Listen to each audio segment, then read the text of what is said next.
Hi dear students, today we'll be discussing a sonnet by William Shakespeare, sonnet number 73, titled That Time of Year Thou Mayst in Me Behold. Now this sonnet is prescribed in your Theorizing Sexualities paper. Now, William Shakespeare, as a dramatist and a poet, needs no introduction. You all are quite familiar with the author and at least some of his works. So, we'll straight away jump into analyzing the sonnet prescribed, sonnet 73. Now, just before that, let me share a word or two about Shakespeare's sonnets. You all know that the sonnets hold a very strong space in the Shakespeare's literary canon. And very often literary historians use these sonnets to find biographical details about the author Shakespeare, about his life, about his interest, about whom he loved, and all such things. And at times, we find that his sonnets are sometimes very romantic, very passionate, sometimes very flirtatious, sometimes cynical, sometimes bitter, sometimes it mourns death, so on and so forth. Now, these sonnets were initially circulated in manuscript form as entertainment among Shakespeare's inner circle or his close friends.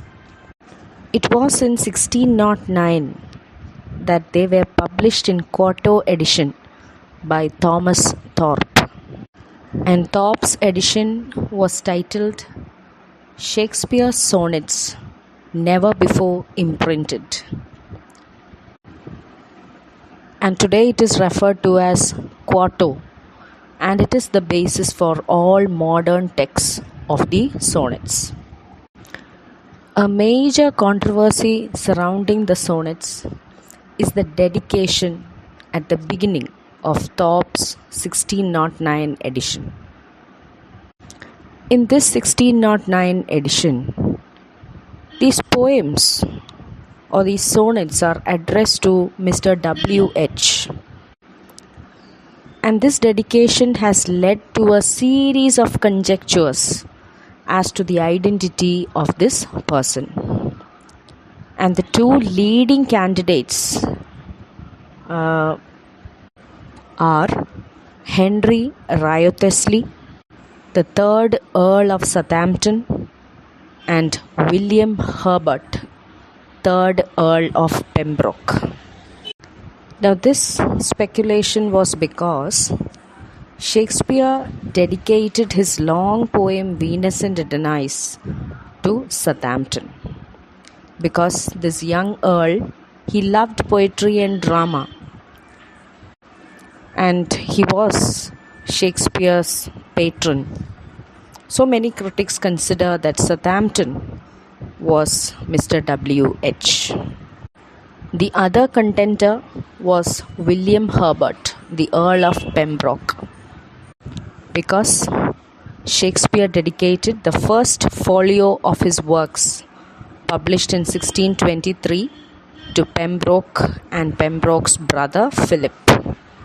So these two were supposedly the two candidates who were believed to fit in with the initials Mr. W.H. And quite interestingly, we also find a classification in Shakespeare's sonnets, within Shakespeare's sonnets. Shakespeare's sonnets can be divided into different sections, especially or more generally, you can find two divisions, like sonnet number 1 to sonnet number 126. It is believed that the poet strikes up a relationship with a young man, and that is this Mr. W.H. And sonnets 127 to 154, which are concerned with the poet's relationship with a woman, variously described as the dark lady or his mistress. And moving on to the sexuality in Shakespeare's sonnets,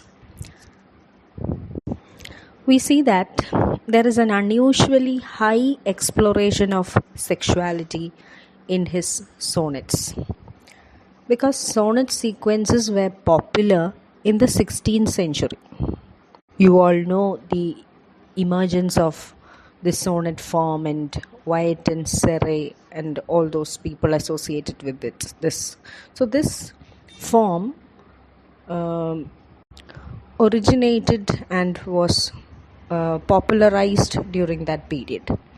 But when you look at the content or the subject matter that most of the poets, most of the sonneteers dealt with during that period, most of them were love poems which dealt with seducing a woman or describing a woman and her beauty or her virtue, etc.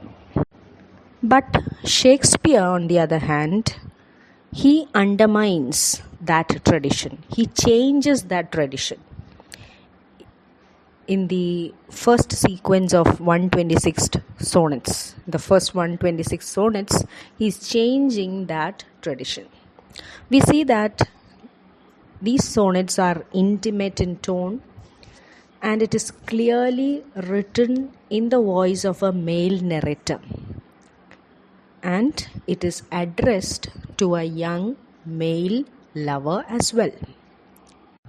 So, critics state that many of these poems are explicit in their homosexuality or their same-sex desire. That is one criticism that is posed by Shakespearean sonnets, especially during the 20th century. Now, this first 126 sonnets are also called the Fair Youth Sonnets. And you see the concept of male friendship in these sonnets, but at the same time, there are several references to homosexuality as well, because the poet seems to crave for the body of his friend. Now, if you move on to the later sonnets, from 127 to 154, as I told you, these sonnets were addressed to a woman, presumably the dark lady. And from sonnet number 127 onwards, there is a sudden turn from male friendship to a longing for a woman's body.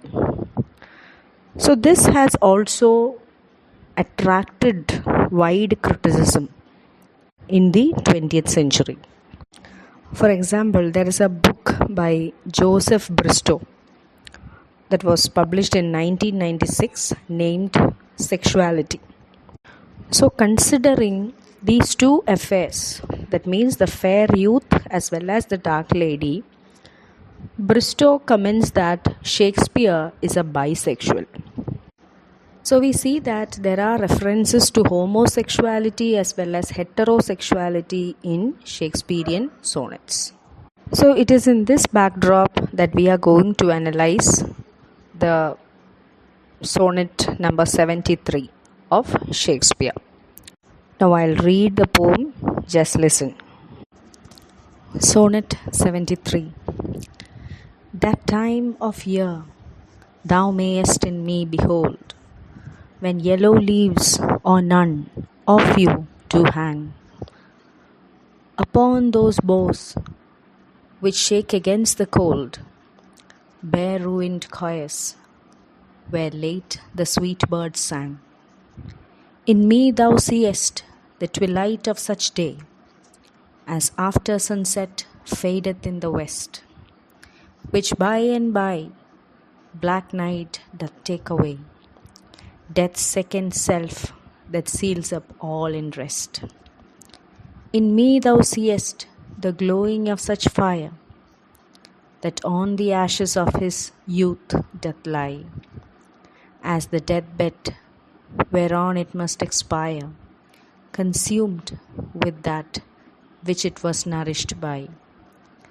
This thou perceivest, which makes thy love more strong, to love that well which thou must leave ere long. Now this sonnet is part of Shakespeare's 154 sonnets, and it is part of the Fair Youth sequence, which is addressed to Mr. W.H. And you find intense imagery in this sonnet, especially sonnet number 73. This particular sonnet focuses on old age. Now, like as you all know, the structure of Shakespearean sonnet, that means the poem has 3 quatrains and a final rhyming couplet, and it has an AB, CD, EF, GG rhyme scheme, and it is composed in iambic pentameter. Now the first quatrain. The time of year thou mayest in me behold, when yellow leaves or none or few do hang upon those boughs which shake against the cold, bare ruined choirs, where late the sweet birds sang. Here, the poet in the first quatrain, he constructs a metaphor.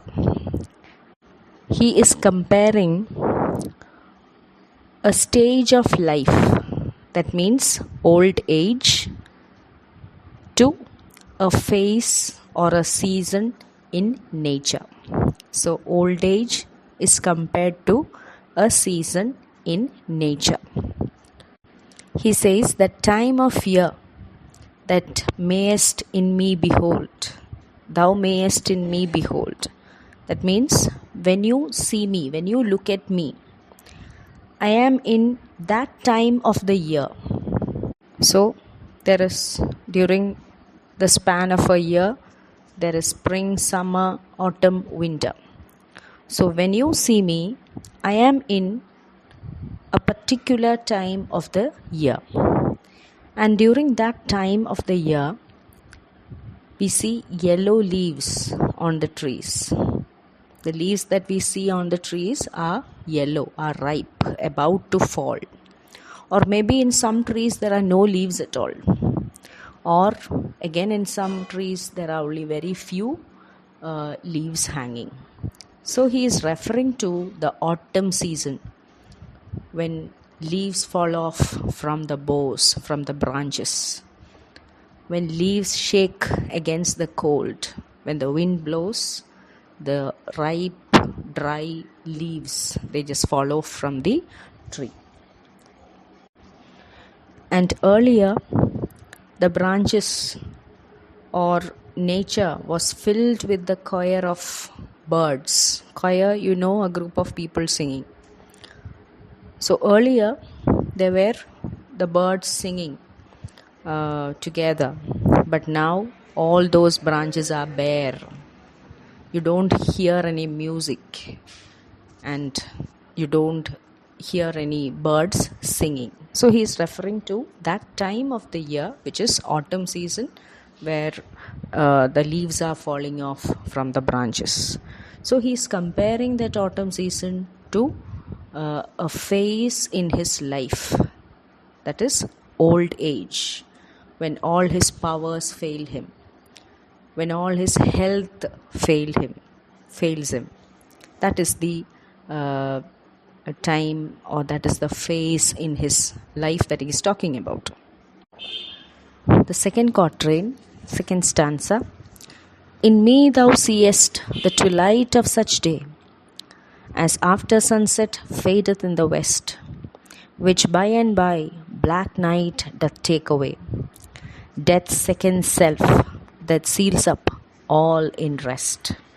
So in the first quatrain, in the first stanza, he compared autumn season to the phase of old age in a person's life, in his life.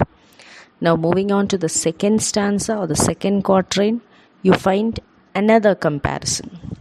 He is comparing evening, twilight, evening, when the sun fades, when the sun sets and night takes over.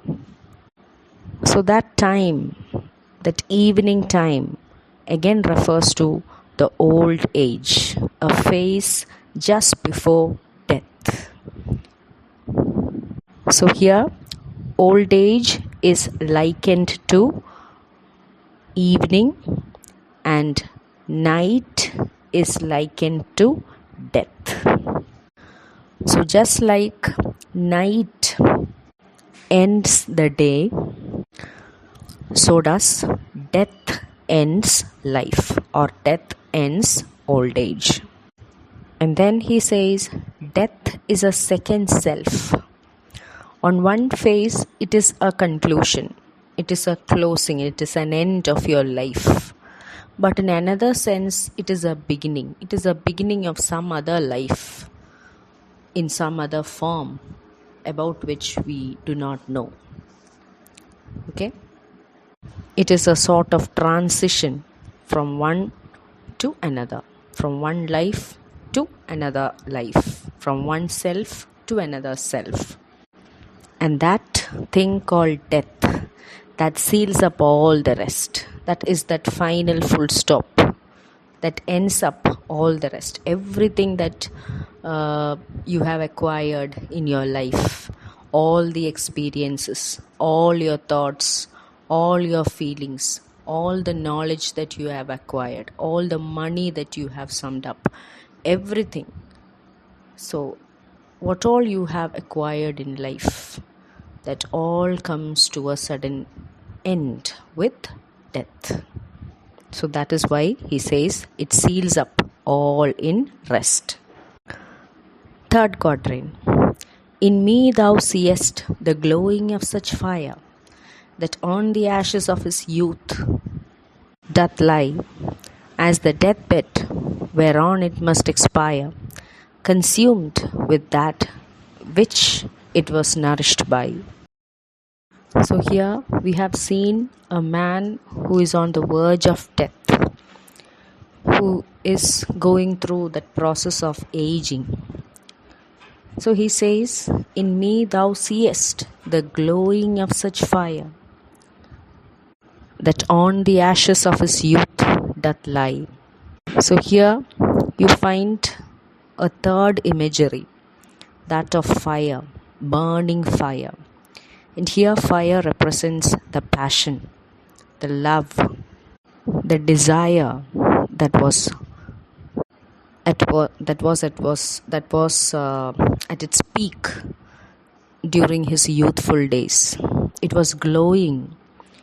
He says, you have seen the glowing passion in me. In me thou seest the glowing of such fire. You have seen that passion, that desire, that love for you. But now it has turned to ashes because he has aged. He has advanced in life. So just like a fire would burn for some time, and after some time that would turn to ashes, right? So like that, his passion was burning during his youthful days, but now it has turned to ashes. As the deathbed whereon it must expire, consumed with that which it was nourished by. So just like the fire burns high when you add fuel to it, when you burn wood, when you add fuel, you find that it is burning. You find huge flames coming out. But after some time, it slowly extinguishes. It slowly expires. So all passion, all love, all these desires are like that. At one point, it will burn. But after some time, it will slowly wean away. So the fire within him, the passion within him, which burned him, which nourished him, which brightened up his life, the same passion has died out. It has consumed himself. So he says, consumed with that which it was nourished by. This thou perceivest, which makes thy love more strong, to love that well, which thou must leave before long. Now the poet is asking his male companion that you should perceive all this and you should consider all this, that I am getting old. My time is going to end. I am going to embrace death. So I have only little time left. So you should make your love strong. You should love me more. And you should love me well. Love me sincerely, deeply. Because we will separate very soon. Because I will have to embrace death. And you will be leaving me very shortly. So there is only little time left and you have to love me strongly, deeply and even more. So all the images that we have seen in this sonnet suggest death or aging. In the first stanza, we have seen that the poet compares himself to the autumn season. He told us that he is close to death. In the second stanza, he talked about the evening, the twilight, when the sun is fading. And that is also a metaphor for death. In the third stanza, the poet compares his desire for his young male friend to that purging fire. But now the fire is dying. The fire is getting extinguished because of aging or because of the passage of time. And in the couplet, in the last lines, he is telling his friend that he will soon die and this will separate them.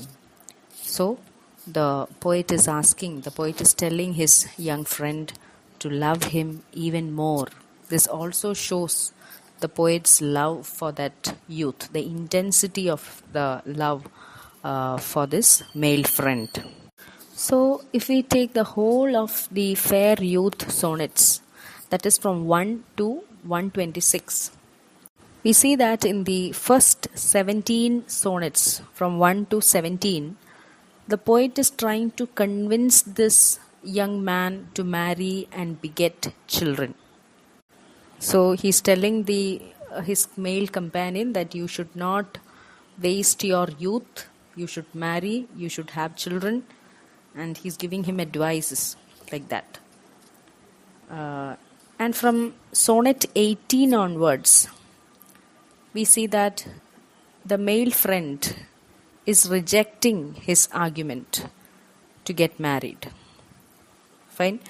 And the poet experiences a sort of joy when the youth rejects, or his male friend tells that he doesn't want to marry. The poet glories, or the poet is happy to hear that. So from 18th sonnet onwards, you find that the poet is glorifying the young man's beauty.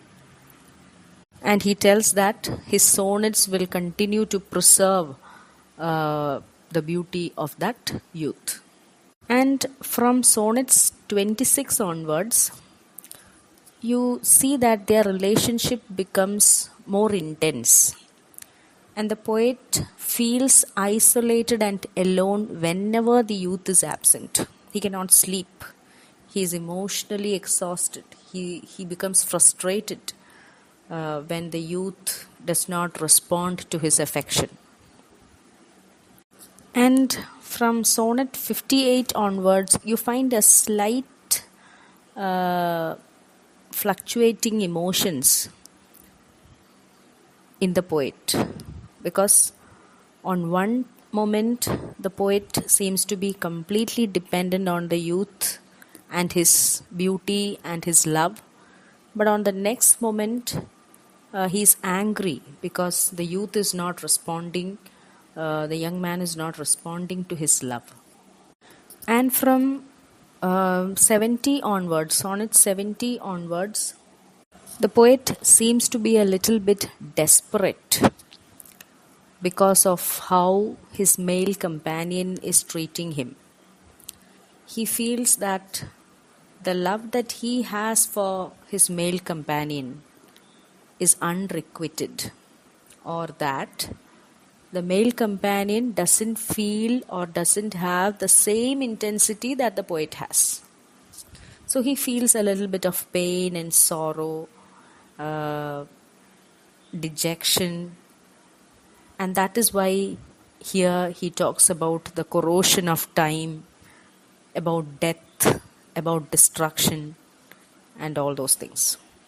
It is at this stage that we can place this sonnet 73. So while exploring the theme of homosexuality in this poem, the point is that you cannot limit your analysis exclusively to this one poem. You have to trace that trajectory, that emotions that the poet has in his mind through all these poems, all these sonnets. That's what I've told. And in his later poems, we see him philosophically examining what love is. And he reaches a realization to accept whatever fate holds. So that is how the Fair Youth sonnets, that is the trajectory of emotion or the trajectory of thought that is entailed in the Fair Youth sonnets. And it is after that that you find another category of sonnets that is dedicated to the Dark Lady. So this is what many critics claim, that there is homosexuality as well as heterosexuality within these sonnets. So I hope things are clear. Thank you.